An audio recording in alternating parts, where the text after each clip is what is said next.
You are about to witness one of the most calculated acts of psychological warfare in human history. For 76 days, they didn't just imprison Marie Antoinette.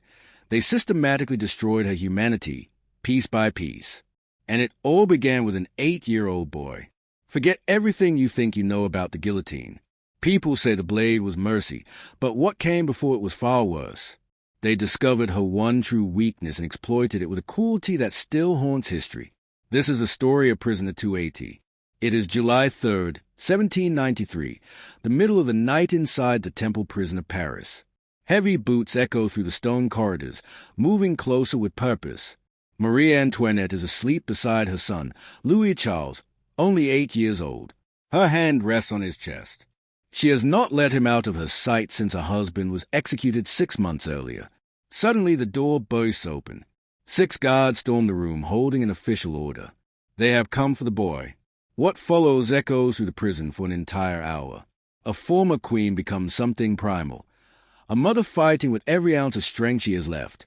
She throws her body against the door, screams until her voice breaks, and begs him to take her instead. But this is not random violence. This is not chaos. This is calculated. The revolutionaries have realized something crucial. They cannot break Marie Antoinette with torture, starvation, or humiliation. But they can break her through her love. And they are about to use her own son to destroy her in ways that will make the guillotine feel like an afterthought. Before facing what comes next, you must understand who Marie Antoinette truly was. The woman tortured in 1793 was nothing like the monster the revolutionaries portrayed. She was born Maria Antonia in Vienna in 1755, the youngest daughter of Empress Maria Theresa. At only 14 years old, she was married to the future King Louis XVI of France, not for love, but for politics. The French court despised her from the moment she arrived. She was Austrian, therefore the enemy, young, awkward, unfamiliar with French customs. They mocked her accent, her clothing, her every move. Even her husband ignored her for years. Their marriage was not consummated for 7 humiliating years, a scandal whispered across Europe. Isolated and lonely, she escaped into pleasure, towering hairstyles, lavish gowns, glittering parties at a private retreat, the Petit Trianon. Meanwhile, the French people starved. They branded her Madame Deficit. The famous phrase, "let them eat cake," was never haze, it was propaganda. But by then the damage was done. When the revolution erupted in 1789, Marie Antoinette became the perfect scapegoat, a foreigner, a woman, and a queen. By 1793, she was no longer the frivolous symbol they hated. She was a mother of 4 who had buried her eldest son at 7 years old, watched her husband dragged to the guillotine, and lived in prison with her remaining children, knowing every sunrise could be their last. She had already lost everything, her crown, her freedom, her husband, her country, and now they were coming for her child. The revolutionaries were about to show her that she could still lose more. The Temple prison itself was designed to crush the human spirit long, before anyone ever reached the guillotine. A medieval fortress built by the Knights Templar, it stood dark, damp, and suffocating in the heart of Paris. After King Louis XVI was executed in January 1793, Marie Antoinette and her 2 surviving children, 14-year-old Marie Therese and 8-year-old Louis Charles, were locked inside its tower under constant guard. At first, they were allowed to remain together. Marie tried to preserve some fragile sense of normal life. She taught her children lessons, prayed with them, and held them at night while the distant roar of revolutionary crowds echoed through the streets. But the guard were always watching, always listening, recording every word for the Committee of Public Safety, the new power ruling France. They soon noticed something crucial. Marie Antoinette could endure anything except harm to her children. And so the psychological torture began. Access to the children was restricted. She was forced to beg permission just to see her own son and daughter. Extra guards were placed inside their living quarters, sitting in the corners, staring, writing down every conversation, every tear, every embrace. The children were forbidden from speaking German, their mother's native language. They were allowed only French, so that even their most private moments could be understood, monitored, and controlled. Under the strain, Marie began to unravel. Her hair, once light brown, started turning white from stress. a real medical phenomenon now known as Marie Antoinette syndrome. She stopped eating. She developed internal bleeding she desperately tried to hide. But she endured because her children were still with her. The revolutionaries knew they had to take that away. July 3rd, 1793, the night that would define her final torment. Around 10 p.m., Marie Antoinette had just put 8-year-old Louis Charles to bed in the same room. She had not allowed him out of her sight since his father's execution. Her daughter and her sister-in-law, Madame Elizabeth, were in nearby rooms when the sound of heavy boots climbed the tower staircase. The door burst open. 6 municipal guards entered, led by a man holding an official decree from the Committee of Public Safety. They had come to take the boy. He was to be removed from his mother and re-educated by the Republic.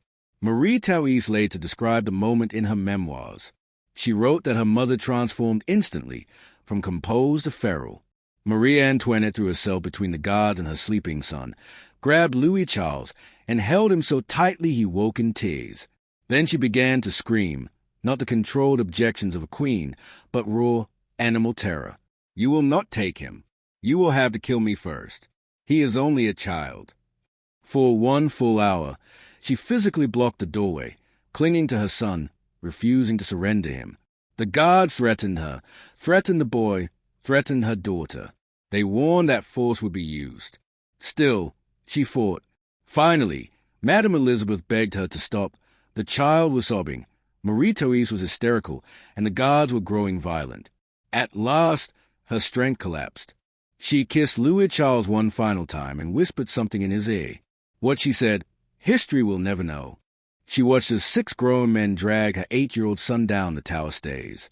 His screams echoed through the prison, fading slowly into silence. Marie Antoinette collapsed onto the stone floor and did not move for hours. But this is where the story becomes truly evil. They did not simply take her son. They handed him over to Antoine Simon, a radical revolutionary cobbler, chosen for one purpose, to destroy the boy. Louis Charles was locked in a dark, windowless room. He was forced to wear the red revolutionary cap and made to sing anti-monarchist songs. He was taught to curse his own mother, to spit her name with hatred, to repeat accusations of treason and corruption. When he resisted, Simon beat him, starved him, isolated him for days. Slowly, the child's spirit collapsed. Within weeks, Louis Charles was repeating everything they commanded, including accusations so monstrous, so vile, that they would later be weaponized against his mother in the most horrifying way imaginable. Marie Antoinette did not know the details, but she knew her son was suffering, and there was nothing she could do to save him. Then they moved her. On August 1st, 1793, less than a month after her son was taken, guards burst into her room at 2 a.m. No warning, no explanation, only an order: you are being transferred. They tore her away from her daughter and sister-in-law. She begged to say goodbye. They refused. She was dragged down the tower stairs, thrown into a carriage, and driven through the dark streets of Paris to a place everyone feared, the conciergerie. The conciergerie was known as the antechamber of the guillotine. Prisoners sent there rarely left alive. Marie Antoinette was no longer being imprisoned. She was being prepared for death. She became prisoner 280. Not a queen, not even a name, just a number. Her cell was barely 12 feet by 8. Damp stone walls coated in mold. A thin straw mattress. A wooden table. 2 chairs. A chamber pot. 1 candle. No windows. Only darkness and rot. And then came the cruelest detail, a folding privacy screen. A hollow gesture of decency, because in that cell, at all times, sat 2 armed guards watching her every movement. When she ate, when she slept, when she undressed, when she used the chamber pot, when she prayed, when she cried, every moment under unblinking surveillance, not for safety, but to shatter the last fragments of her dignity. The guard reported she barely spoke, barely moved, barely ate. She would sit for hours staring at the wall, expression empty. But at night, when she thought the candlelight hid her tears, they heard her whispering one name again and again: Louis Charles. Louis Charles. Her health collapsed. She developed severe hemorrhaging, likely cancer, worsened by starvation and terror. Blood soaked her clothes. She had to beg the guards for rags while they watched without mercy. Her hair, now completely white, began falling out in clumps. She was 37 years old. She looked 60. Then came the trial. October 14th, 1793, 8 a.m. Marie Antoinette was dragged from her cell to the Revolutionary Tribunal. This was not justice. It was theater. The verdict was already written. The courtroom was packed. The revolutionaries needed a spectacle, something to justify her execution to the public and to history. The courtroom was filled with officials, journalists, and citizens eager to watch the former queen be humiliated. The prosecutor, Antoine Fouquier-Tinville, unleashed charges of treason, conspiracy, and corruption. Marie Antoinette sat pale and gaunt in the defendant's chair, dressed in widow's black. For 2 days, accusation after accusation was thrown at her that she conspired with Austria, squandered France's treasury, and plotted against the revolution. She answered each charge with remarkable composure, exposing lies, admitting faults without breaking, refusing to surrender her dignity. When these attacks failed, Fouquier-Tinville revealed his most venomous weapon. He called the radical journalist Jacques Hébert, who repeated accusations allegedly made by Marie Antoinette's 8-year-old son, Louis Charles, claims forced from the child under manipulation and cruelty. He accused her of incest. The courtroom fell silent. Even the crowd, hardened by violence, seemed stunned by the depravity. Marie Antoinette had endured every insult without faltering, but this shattered her. She stood, her voice trembling with emotion, and spoke not as a queen but as a mother. She appealed directly to the women in the room, asking whether any mother could hear such a charge without horror. Her words moved the crowd. Some who had come seeking her execution wept. Even officials shifted uncomfortably. Yet the trial continued without mercy. At 4 a.m. on October 16th, 1793, after less than 2 days and no real evidence, she was found guilty of high treason and sentenced to death by guillotine. Back in her cell, with dawn approaching and death only hours away, she was given pen and paper. She did not write a political statement or curse the revolution. She wrote a farewell letter to her sister-in-law, Madame Elizabeth, pouring every ounce of love and sorrow into its pages. She forgave her enemies, begged forgiveness for any wrongs, and pleaded for her children's protection. She urged that her son never seek revenge for their deaths. She signed it simply, Marie Antoinette, and handed it to a guard. The letter was never delivered. It disappeared into the revolutionary archives, unseen by her family for decades. The letter would not be discovered until decades later, long after every person Marie Antoinette loved was gone. Her final words to her family vanished into silence. Then came October 16th, 1793, 11 a.m. The executioner's assistant entered the cell and ordered her to prepare. Every step that followed was designed to erase what remained of her identity. First, the dress.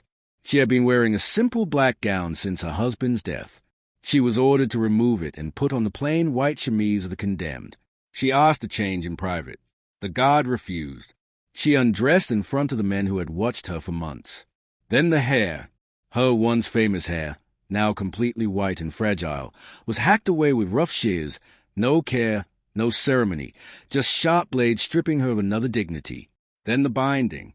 Her hands were tied tightly behind her back with coarse rope, cutting into her wrists.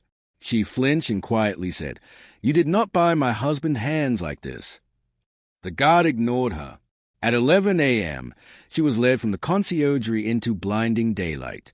After 76 days in darkness, the sun burned her eyes. She expected the closed carriage her husband had been granted. Instead, a rough open cart, the same used to haul animal carcasses, waited for her. She was forced inside, hands bound, sitting exposed as Paris gathered to devour her. As the cart lurched through the streets, thousands screamed, jeered, spat, and hurled garbage. From a window, the artist Jacques-Louis David sketched her. The image still survives, a thin, hollow-eyed woman sitting upright, face set in grim dignity as the world howled for her blood. The journey lasted over an hour of public humiliation meant to finish what the prison could not. It failed. At 12:15 p.m., the cart stopped before the guillotine. The crowd roared. Marie Antoinette climbed the scaffold without assistance, legs trembling, head held high. Then, in the final moment of her life, something extraordinary happened. As she approached the plank, she accidentally stepped on the executioner's foot. She paused, turned and spoke her last words. "Pardon me, sir. I did not mean to do it." An apology to the man about to kill her. A strange, haunting courtesy, and a choice. In the face of absolute degradation, she chose grace. 20 seconds later, the blade fell. The revolution wanted to destroy Marie Antoinette, the foreigner, the queen, the symbol of royal excess. They subjected her to calculated cruelty. They weaponized a child. They stripped her of every dignity, every comfort, every shred of privacy. And in the end, they failed. Because in trying to break the queen, they revealed a human being beneath, a mother who fought for her children, a woman who faced monstrous lies with courage, a person who kept her humanity even on the steps of the guillotine. They wanted her remembered as a villain. Instead, history remembers a woman who endured 76 days of psychological torment and still found the grace to apologize to her executioner. That is what they could never take from her.